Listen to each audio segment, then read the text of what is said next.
Hey folks, Ahmed here. Welcome back to the show. Got another fantastic interview lined up for you here today with Jim Taylor. Jim Taylor is a restaurant industry consultant, and I'll let him tell you more specifically what he does. Fantastic story where we track, Jim's starting point when he just first got started in the industry and got his first client to the multifaceted advisory and service business that he's built today. And he'll take you through that whole story on this interview. I will come back, as I usually do at the end of the interview, and dissect some of the particular takeaways for you. Here's Jim. Jim Taylor, welcome to Consulting Mastery. Good to have you on the show. Yeah, it's good to be here. Thanks. So, give people a quick introduction to who you are, what you do, current state of affairs, and then we'll jump in. Yeah, current state of affairs. So we have Benchmark 60 is the organization that we operate, and it's sort of a few different things. We do advisory and consulting in the restaurant space, specifically to do with labor cost management and things like that. We have a partnerships division that works with technology companies and different agencies in the hospitality space to help sort of broaden the broaden the reach and that kind of thing. We generate a ton of content in the whole restaurant space in terms of everything from thought leadership to even almost down to, we can get into this later, but even towards the advertising side of things and helping to increase other people's audience. And then we're in restaurant operations too. We have a little space here in Vancouver that we operate. So lots of different things going on. So, you're the restaurant guy. Yeah. And I want you to tell me the quick story before you even got into consulting, which I know is a few years ago. What's Yeah. your background pre-consulting? It was always restaurant operations. I tell people that I was the 12-year-old kid that my parents taught me how to open beer and wine bottles so I could help bartend their Christmas party. So I was in restaurants for, from when I was a kid, but I worked in corporate ops for a long time and sort of shortly into the pandemic decided that I needed to change and wasn't sure what that was going to be, but I just wanted to help. I wanted to find a way to help the industry and had no clue how I was going to do it. Sort of just fell into consulting by accident almost. So that's kind of how it got started. So you're this corporate restaurant operations guy and seem to have a bit of a specialization in labor cost management. Mm-hmm. You fall back into consulting through the pandemic, typical story. Yeah. And then what happens? How do you get started? What's the spark there? Well, I tell people this, it happened by accident. I told myself I was going to take some time off.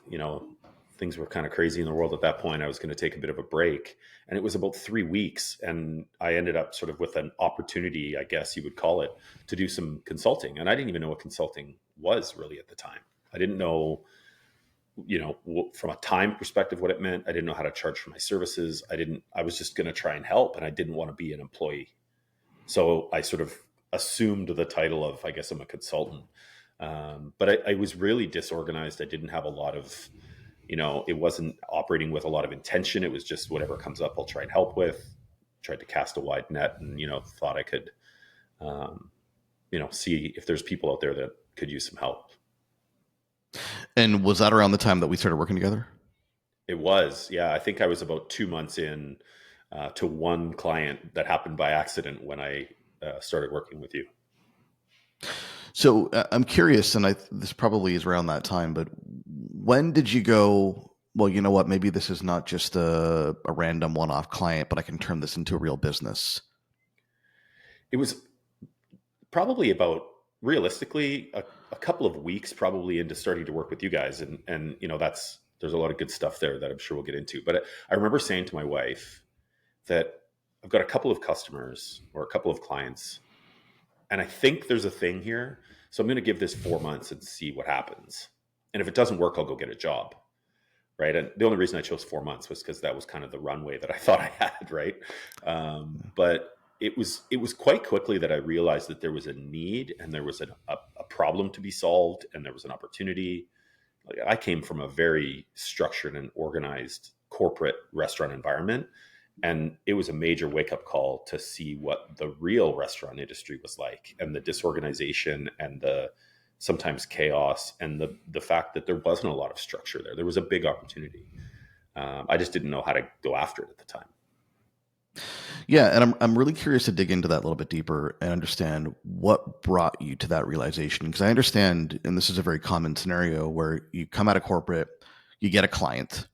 It's like, okay, well, it's a client, right? It's a client, and you're thinking, well, it's just a client. It's not a business. It's just a gig, right? I'm just going to do this work and probably go Yeah. back to corporate. What specifically brought you to the conclusion that, oh my goodness, this is actually a pervasive issue that I'm solving here in the market, and I could make a living solving these problems for different clients? It was the type of interaction that I was having with people. Partly, I think it was driven a little bit by the pandemic.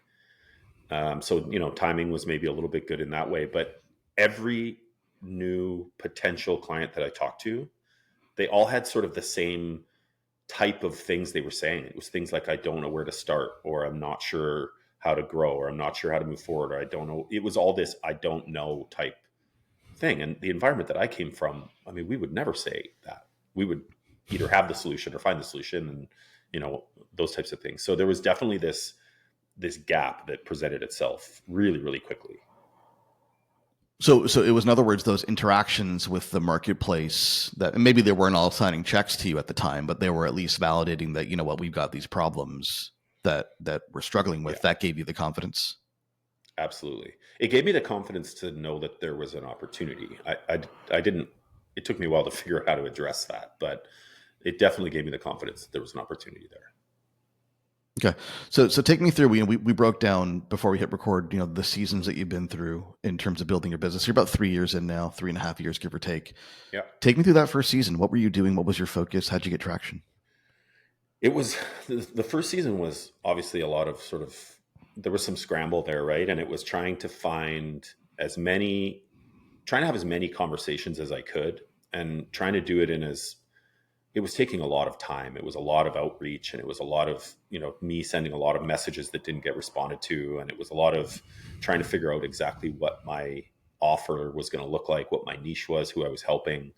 And, there were some clients along the way that kind of, you iterate, you see what works, you figure out what doesn't. But there was a time about 6 months in, it would have been a few months after I finished working with you and your team. I was doing almost all my work hourly. So I was charging hourly. You have some really good months, you have some months that aren't as good. And it just happened to be heading into summer of 2021. So things with the pandemic are changing a little bit. The restaurants are starting to kind of open a little bit more. It's heading into patio season. And I went from May 2021, where I had a number written on my whiteboard that I thought, if I can get to this number in revenue, this is a real thing. And I did it in May, which was actually, I think, the first month after working with your group. I did it in May. I got to this and I was like, this is a thing. And then in June, nobody called me, because they were all either trying to take some time off. They were trying to open their patios. They were trying, the restaurant industry was getting busy. And I went from a record month that I thought, this is sustainable, to billing $1,000 for the whole month. And I immediately thought, the whole thing needs to change. This is not sustainable. It can't be a business that way. So there was a lot of that iteration and stuff through that first season that happened, and I'm very grateful for it. So where did that lead you in terms of what did you then do to solve the problem of inconsistency?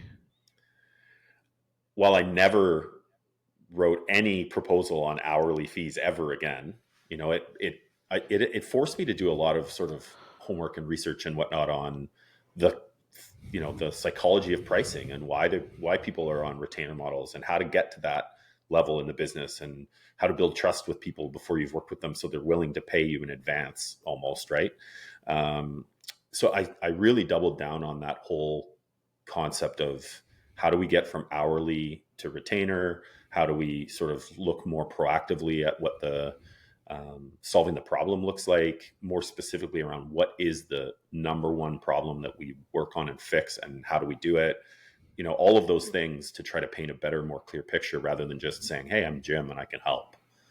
Right? That's when we started Benchmark 60, the brand. So there was more of the company is here to help. It's not just Jim, the consultant. We really tried to transform everything in order to sort of build that trust and whatnot in advance, rather than just the, hey, I can help you and I bill you $100 an hour or whatever it is. So you streamlined the offer, you streamlined the pricing. Did you get more specific about the types of work you wanted to do, or was it still fairly broad at that stage? 100%. Before that, I thought, I have 20 years of operations experience. I can help with all of these different things.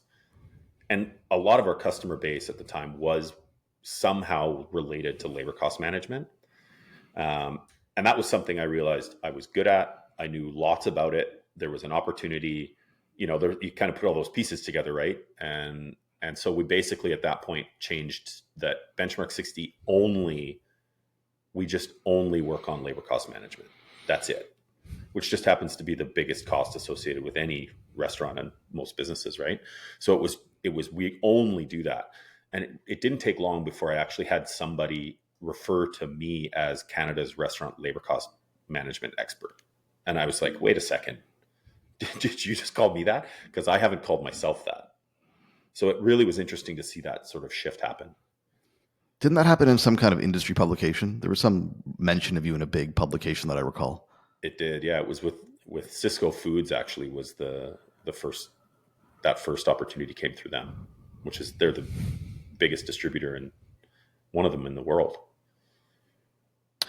So in the second season, there's a specialization that takes place. You started to double down on labor cost management. You presumably refined the offer. You switched to value pricing.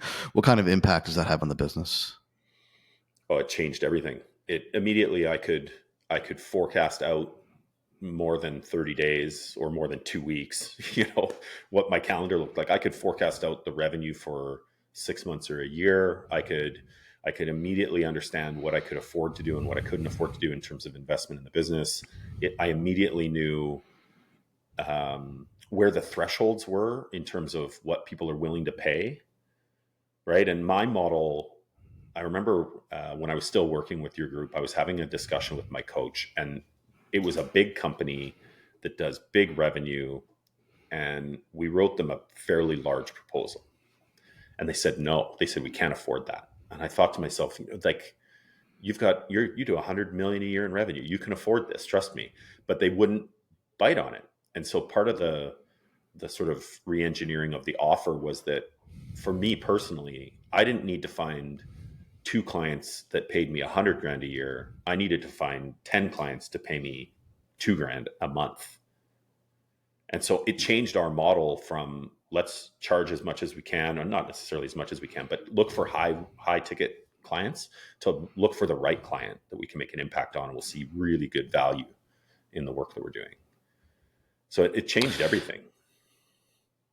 And I want to come back to that third season, which I think is where it gets really, really interesting. Not that this isn't interesting, but I also want to come back to content, publishing, thought leadership. I know that's an instrumental part of your journey. When did you start publishing, and where does that fit into the trajectory here? I was terrified of content when I started working with you guys. And I was posting about, before I started working with you, I was probably posting once a week on LinkedIn and doing no outreach. By the time I was done working with your group, I was probably posting 5 times a week with maybe a little bit of outreach. Now, 3 years later, we post over 1,000 pieces of content a year, 2, 3, 4 times a day, sometimes on multiple platforms. We have a podcast, we have 2 newsletters. Like, it really has compounded over the last few years. But it was actually that Cisco thing that changed everything from a belief perspective for me, from a content perspective. Because they said, based on your content, based on what your perspectives are, based on the point of view that you share, we would like you to host our podcast. And I knew nothing about podcasts at the time, but they liked the point of view and the perspective and the different angle of talking about how to solve the problems. So they invited me to be the host of the show, and immediately it gave a different level of credibility. So that was really a big, I thought, okay, if I can, based on the amount of content I generate now, find this kind of opportunity, what would happen if I generated more content? And what would happen if I found ways to do that quicker and easier? And, those things. And it's that content side of things now, we're 3.5 years in, we don't advertise. It's all organic.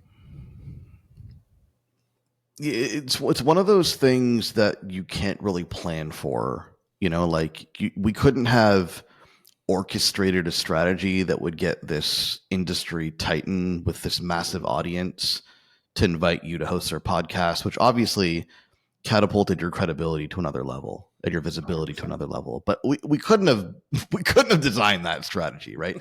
What we could have done, and I think what we did is we could have said, okay, well, here's your audience, and here's your focus, and here's your message, and here's how you publish, and then. Mm-hmm. And then, hope for good outcomes like that to take place, and they typically do. But I think to me, that's the interesting thing about publishing is there's obviously, you do it for the direct benefits of nurturing a client and persuading a client. But then there's always these stories of, yeah, but then I got featured here, and then I got mentioned here, and then it opened up this relationship that we just couldn't have 100%. Predicted. Yeah. And I tell people this all the time. If they ask me, should I start generating content about what I do or how I can help?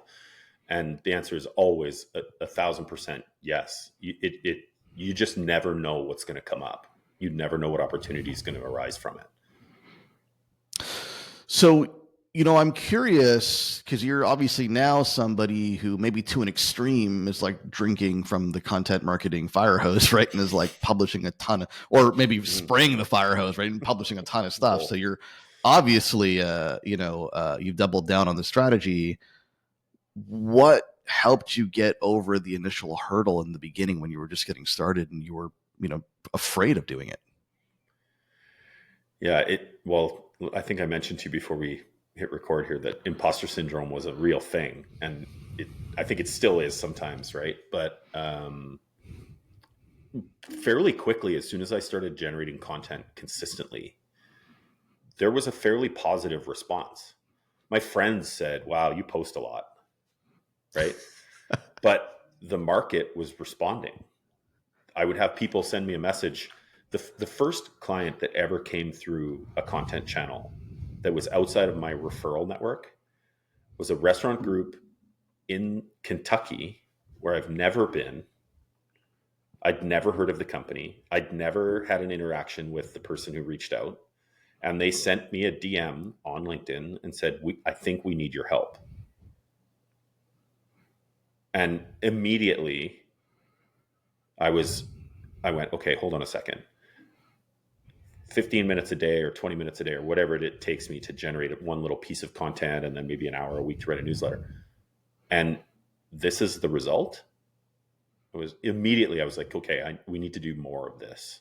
And every time you get that comment, there's more confidence in it and more confidence in it and more confidence in it. And okay, I'm doing something right.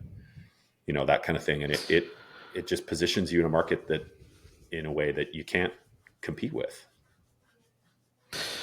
Yeah, I think it's really interesting. A lot of folks, we get this question a lot. A lot of folks are really consumed by the vanity metrics and the likes and the shares and the views. And there's a place for that conversation.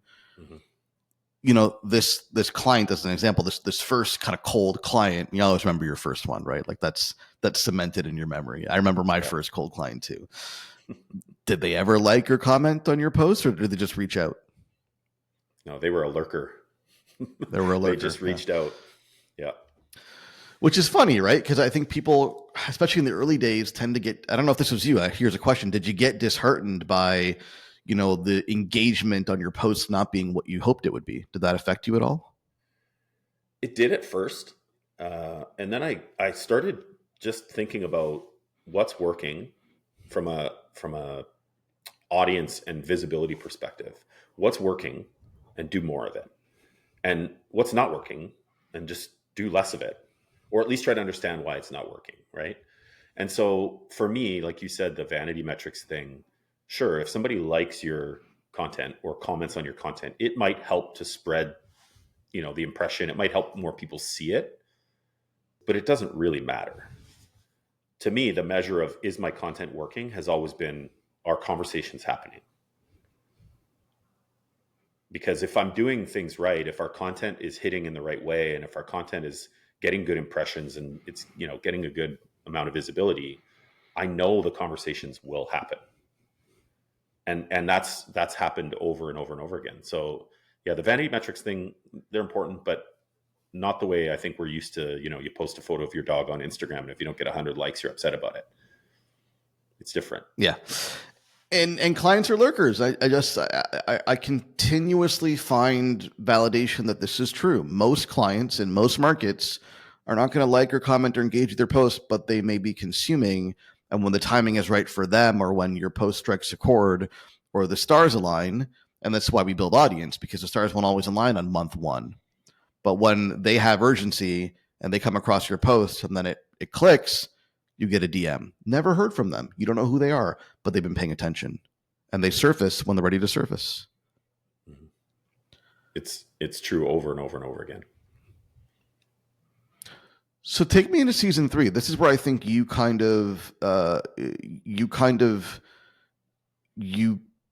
break the mold a little bit in terms of, traditional consultancy folks that we're interviewing on the show, clients that we work with. They get to your season 2, and then either they stay there, they're making good money, they're highly specialized, they've got clients, they're publishing, people are reaching out, they're building their notoriety, their platform.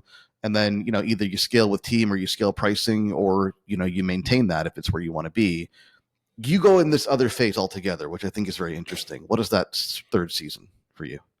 Well, it's sort of broken out into what I described at the beginning, right? Where we do advisory, we do content, we do a partnerships side of things, and we're also in operations. And they kind of all happened organically in stages, right? And one at a time.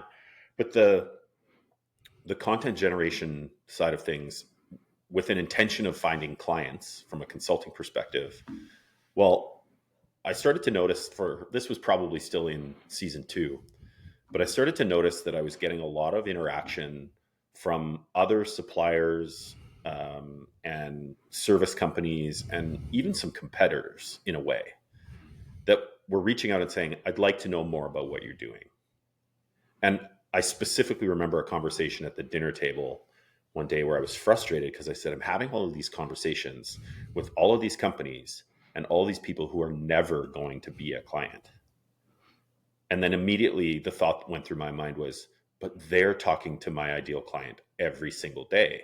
So maybe we should lean into that. So immediately this sort of strategic partnership side of the business started happening, where whether it was referral deal opportunities or testimonials or speaking engagement opportunity or whatever it might be, started to happen, which then turned into, hey, your newsletter has X number of followers, and how do we advertise in your newsletter? And I was like, I'm not in advertising, but I guess I could be. And so the partnership side of things started to sort of expand and grow. And there have been months, quite a few times now over the last 2 years, where the partnerships side of the business has generated more revenue than the advisory side of the business. So the partnerships at current state, maybe this evolved, but current state, the partnerships are what, more media placement? Like they're paying for exposure to your audience? How do we get in front of your audience? They could be, how do we get in front of your client? They could be, can you introduce me to this restaurant group that we see interacts with your content all the time? They could be, will you come and speak at our, at a session we're hosting? They could be all kinds of things, but there's that partnership side of things has been really valuable. And it's even led us down the path of trying to find ways to automate the advisory service that we've built, because there is this problem in the industry, and even the other service companies and the suppliers know it. Their customers talk about it all the time. So I think, the lesson for me there was that if something starts to come up that's a little bit different in terms of it's not your regular offer, lean in and see if there's something there, because there's, diversification can be really valuable. And do you get referrals from the network for your consulting offer? Mm-hmm. So it kind of works both ways. We're helping them get in front of an audience, and they're helping us find customers. So let me repeat back to you what I'm hearing. I want to make sure I'm clear and the audience is clear. It sounds to me like you've got this consulting offer, which is very specific, still labor cost management for the Mhm. restaurant industry. It's very specific, highly specialized. You've got a good story there. And then you've essentially built this media brand where your Jim Taylor is this market industry influencer with a media brand and a content arm. Well, Jim Taylor slash the firm, Mhm. and that's monetized in different ways. Some introductions, some placements in the newsletter, some referrals, and it's like it sounds to me like the media brand is has a larger footprint than the consulting offer, but that exposure benefits the consulting offer. Is that Absolutely. Yeah. fair to say? Yeah. Yeah, for sure. They both benefit one another because sometimes it's a client that we're doing advisory for that we can introduce to a tech company, for example, that might be able to help them streamline their business. But then there's also we might have a placement in the tech companies, maybe on their podcast or maybe in their newsletter, or maybe there's an introduction or a referral there that now we're doing advisory that way. So it happens in both directions, and it's become really powerful. So you've got a consulting business, you've got this partnership media arm that's got all kinds of interesting pieces to it, and then you go ahead and start a restaurant. What's the story there? How'd that happen? Well, so I was approached a couple of years ago to get involved in a relaunch slash modernization of a restaurant in Vancouver that's been in business for 40 years. And this group wanted to take it over and, like I said, relaunch it. It's 40 years old. It needs, to be revamped and brought up to 2024. So originally that conversation came a little bit through the network, but there was also this, we think that maybe you look at parts of the industry differently and maybe that could be of benefit. And so now it kind of, for the first 6 months of that conversation, I said no, because I thought it would get in the way. But then it became this thing where I shouldn't say no to this because it's another way, similarly to the partnership side of things, where it can be mutually beneficial, right? Benchmark 60 has a restaurant that we work with, another client, you know, but that restaurant can also now be a testing ground for things that we want to try to show to other restaurants that work, right? So there's also the whole technology side of things and all the services that we use. There's more partnership side of things there that can be utilized as well. So it kind of again became, it's a two-way street that's going to benefit both businesses, we hope. I think it's really interesting, right? Because what is the criticism of consultants? The criticism of consultants is, well, you guys aren't actually boots on the ground. Like you don't actually do what we do. And you may have come from the industry, Mhm. but there's a certain point at which maybe that story becomes less relevant, right? But now you can say, no, I have a restaurant. Like we're doing what we're teaching. We're doing it in this restaurant. You Mhm. become your own case study. You become your own testing ground or lab, if you will. Yeah. I feel like, and tell me if this has been your experience, that lends another level of credibility for you. Well, we hope it will. It's still fairly new, but I think so. And I think, like I said, whether the credibility side of it, the partnership side of it, continuing to grow there, and from an advisory perspective, if there's a trend that we see in the industry, or there's something that we're hearing a lot about from clients or potential clients, we can test it tonight. Well, here's how we would solve it. Let's see what happens. So it gives us real, in real time experience, not waiting to work through something with a client that might have that problem in the future that comes to us. So for sure, there's so many opportunities there, I think. Yeah, interesting. So you've come a long way in 3 years from just getting started, or random engagement with a client that was really just a gig, turned that into a real consulting business. Now your business has three very different facets to it that all seem to support one another and integrate well.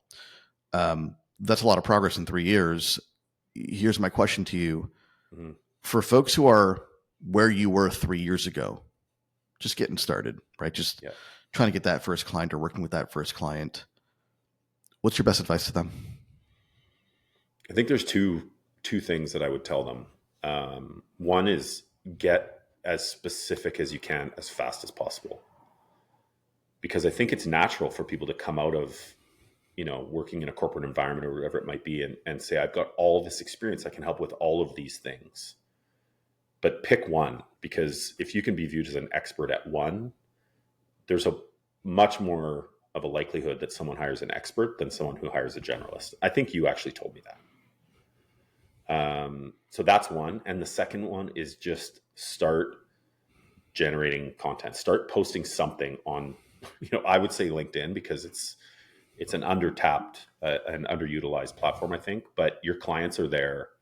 They are watching. And if you can be consistent in your message, it will work. I remember having so many conversations with people saying, yeah, but restaurant people aren't on LinkedIn.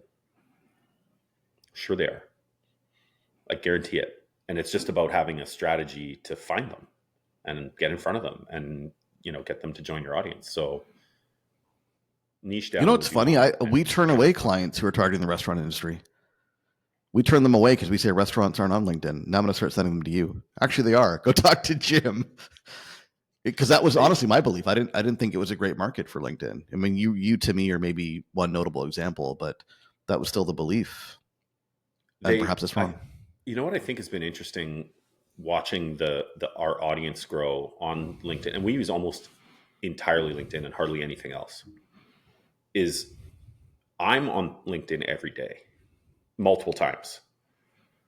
The mid-level people that aren't the decision maker are on there quite regularly, and they're looking for education or resource or whatever, and they engage in a lot of the content. The decision maker might only be there once a week, once every 2 weeks, once a month.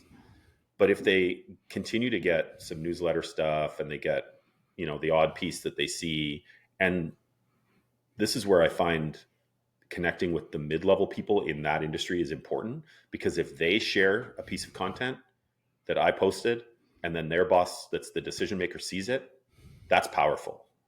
And it happens all the time. So I think, as long as there's a strategy to get connected with the people in the industry, they're there. Yeah, you're hitting on a really important point here that I want to step on. I think a lot of folks have this belief that, well, if I can't engage the end user decision maker or the C-suite, then I don't want to engage some mid-level, stakeholder.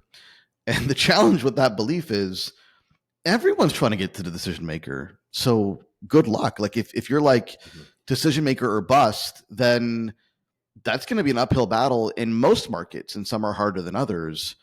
Yeah. What we find to be the case, and what you're validating here, is that there's a lot of people inside organizations that will find relevance in your thought leadership and your material and your insights, who also feel the day-to-day pain of the problem that you're solving and have influence with the decision makers. And you are far more likely to get to the decision maker by going through the team that they already trust than trying to go cold.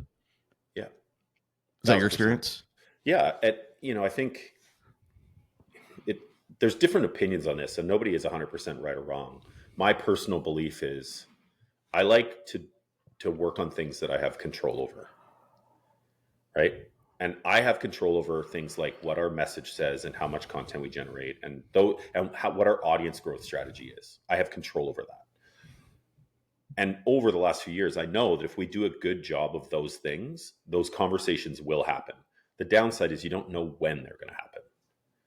Right? If I specifically just chose cold outreach as my strategy, I can control how many messages I'm sending, so it feels like I'm doing good work. But if I find that for me specifically, the cold outreach strategy was discouraging, it was really frustrating, because especially in the restaurants, you might get 1% response rate. But to me, over time, one of the things I've realized for our business specifically, and this doesn't have to apply to everybody, but if I send 100 DMs and get one response, or I produce 100 pieces of content and get the same one response, I would rather do it this way, the organic content process way, because it works for my business. Well, and the partnership strategy is a whole other angle to this that's really interesting. It's true for most people that it's going to be easier to build relationships with partners who have relationships with the clients that you want than to go directly to the end user client. I think with most clients at this stage in 90-day pipeline, we'll have them pursue both. But I got to say, in a lot of cases, if not most cases, the partnership route is the most efficient for the reasons you've experienced. Absolutely. Because it adds credibility too, right? Someone else encouraging someone to talk to you, it means that there's trust there. Yeah. Brilliant. Well, we haven't talked in a few years, so this is all news to me. So I certainly appreciate checking in on your story and where you've gone. And I think it's a fantastic story to share with the audience in terms of, some of this is, it's the path that they can go down. And some of it is just interesting stuff that maybe, other folks might not get to experience, but it opens up hopefully their minds to, the idea that there are opportunities out there when you cement yourself as an industry authority and you're out there and you have a profile, opportunities come, right? And you, the listener, your opportunities might not be the same as Jim's opportunities, but I promise you there are opportunities. I couldn't agree more. Jim, thanks for coming on. Appreciate it. Thanks for having me. Hey, it's Ahmed here again. Few important things I want to make sure you take away from this episode. Number one is that Jim didn't know what this would turn into when he started. There was no way of predicting this. He started off with one client, and he gradually, over time, built belief that this was a business, and then built belief that the business could be stronger, and then built the belief that the business could have multiple, facets to it, and essentially let the market kind of guide him to where the opportunities are. And that's the second big takeaway: is let the market tell you where to go. He let the market tell him what they needed. He let the market tell him where the opportunity was. He let the market tell him what business models might work. And he was open to what was going to work in the market, not necessarily tunnel vision focused on his particular business model, but rather was open to how other business models could be developed in this market. Third takeaway is he became a person of interest. I hesitate to use the term influencer because I don't like that term, but he develops notoriety. He became an interesting person in the industry that people wanted to follow and connect with and engage with. And he did so, and go follow him on LinkedIn and you'll see this. He did so by sharing interesting insights and perspectives about the market that people were drawn to. And I think Jim pretty clearly, laid out for us that a lot of the opportunities, if not all the opportunities that he's created and generated in the business lines came on the back of the publishing, the content, the thought leadership, the putting his ideas out there and engaging with the external world.